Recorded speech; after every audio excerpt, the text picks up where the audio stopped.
તો માવઠાથી આંબાના પાક પર માઠી અસરની શક્યતા। જૂનાગઢમાં કેરી પકવતા ખેડૂતો ચિંતામાં મુકાયા। આંબા પર મોર આવવાની પ્રક્રિયા વિલંબમાં છે।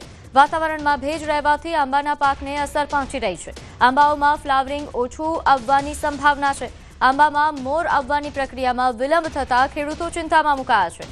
કેસર કેરીના ચાહકો નિરાશ થાય તેવી પરિસ્થિતિનું નિર્માણ થશે।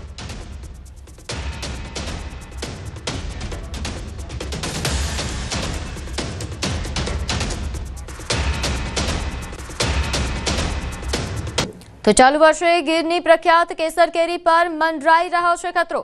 આવું ખેડૂતો કહી રહ્યા છે, કારણ કે નવેમ્બર મહિનો પૂરો થવાની આરે છે અને હજુ સુધી કેસર કેરીના આંબાના બગીચાઓમાં ફ્લાવરિંગ થયું નથી। સામાન્ય રીતે કેસર કેરીના આંબા પર નવેમ્બર મહિનામાં ફ્લાવરિંગ આવતું હોય છે, પરંતુ ચાલુ વર્ષે કમોસમી વરસાદ અને સતત બદલાતા વાતાવરણના કારણે હજુ સુધી આંબાના બગીચાઓમાં ફ્લાવરિંગ નથી આવ્યું, જેથી ખેડૂતો ચિંતામાં મુકાયા છે। વળી શિયાળો શરૂ થઈ ચૂક્યો હોવા છતાં કેસરના પાકને અનુકૂળ ઠંડી પડતી નથી, જેથી આંબામાં ધનેડા જેવી જીવાત, જેને થ્રિપ્સ કહેવામાં આવે છે, તેણે માથું ઉચક્યું છે। આથી ખેડૂતો ફરી ચિંતામાં મુકાયા છે।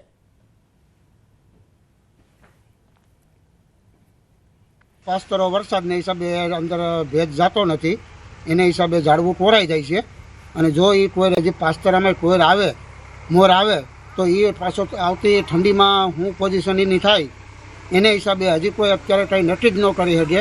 જે અત્યારે મોર આવવો જોઈએ એના બદલાને કોર આવી છે, કોરાઈ ગયા છે। એ બગીચા કદાચ ને જો મોડા ફૂટે તો જો ઠંડીમાં આવે તો પણ એમાં અમારે કોઈ બહુ પાક થવાની શક્યતા નહીવત છે। હવે બગીચા ફૂટે ટાઢમાં, એટલે ટાઢમાં કેરીને નુકસાન કરે। પાસ્તરી કેરી થાય એટલે પાછલો વરસાદ નડે, અટાણે આવું વાતાવરણ આંબામાં છે એ નુકસાનકારક છે। ખાસ કરીને હાલ હજી આપણી પાસે 8 થી 10 દિવસ છે, ફ્લાવરિંગ નીકળવાની વાર છે, એટલે અત્યારે આપણે થડ પર જો પ્રાકૃતિક ખેતી કરતા હોય તો બ્રહ્માસ્ત્ર છે કે નિમાસ્ત્ર છે કે નીમ ઓઇલ છે એનો છંટકાવ કરીએ, કેમ કે મધ્યા જેવી જીવાતો છે હાલ સુષુપ્ત અવસ્થામાં હોય। જમીનનો ભેજ ઉડાડવા માટે થઈને આપણે હળવી ખેડ કરી તો અંદર જમીનમાં રહેલા અમુક કોશેટા છે કે અમુક નુકસાનકારક જીવાતો છે એ પણ નાશ પામશે અને વધારાનો ભેજ છે એ ઉઠશે અને વહેલા આપણા આંબા ફ્લાવરિંગ આપશે। અમદાવાદ શહેરમાં ધુમ્મસભર્યું વાતાવરણ જોવા મળ્યું।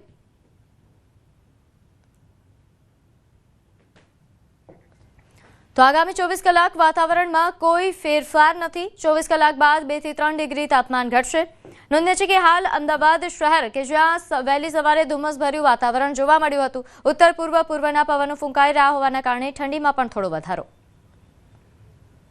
ધુમ્મસભર્યું વાતાવરણ જોવા મળી રહ્યું છે અને બીજી બાજુ પ્રદૂષણનું પ્રમાણ પણ વધી રહ્યું છે। જે રીતે પવનની દિશા બદલાઈ હતી અને તેના કારણે અરબી સમુદ્રમાંથી ભેજ આવતાની સાથે જ વાતાવરણ ધૂંધળું બની ગયું છે। અમદાવાદ શહેરનો AQI પણ અત્યારે 200થી વધારે નોંધાઈ રહ્યો છે અને તેની અસર લોકોના સ્વાસ્થ્ય ઉપર તો પડી રહી છે, પરંતુ કૃષિ પાક ઉપર પણ પડી રહી છે। અત્યારે અમદાવાદ શહેરનું વાતાવરણ બતાવવા માંગીશ કે અમદાવાદ શહેરમાં વહેલી સવારથી જ ધુમ્મસભર્યું વાતાવરણ છે તે જોવા મળી રહ્યું છે। હવામાન વિભાગનું અનુમાન છે કે પવનની દિશા છે તે બદલાઈ જશે અને ફરી 2 થી 3 ડિગ્રી તાપમાન છે તે ઘટશે, એટલે કે વહેલી સવારે ફરી ઠંડીનો ચમકારો છે તે જોવા મળશે। સામાન્ય રીતે નવેમ્બર મહિનામાં વેસ્ટર્ન ડિસ્ટર્બન્સ આવતા હોય છે, ઉત્તર ભારતમાં હિમવર્ષા થતી હોય છે અને ઉત્તર તરફના જે પવનો ગુજરાત તરફ આવતા હોય છે તેના કારણે લઘુત્તમ તાપમાન ઘટવાની શરૂઆત થઈ જતી હોય છે, પરંતુ ચાલુ વર્ષે જોયું છે કે વારંવાર પવનની દિશા બદલાઈ રહી છે, તાપમાનમાં વધઘટ છે તે સતત જોવા મળી રહી છે અને સાથે જ એક રાજસ્થાન ઉપર સિસ્ટમ હતી જેના કારણે સાબરકાંઠાના અનેક વિસ્તારમાં પણ સામાન્ય વરસાદ છે તે જોવા મળી રહ્યો છે, એટલે કે માવઠાનો માર પણ ખેડૂતો ઉપર પડી રહ્યો છે। કેમેરામેન પ્રકાશ દેસાઈ સાથે વી પટેલ, ન્યૂઝ 18 ગુજરાતી, અમદાવાદ।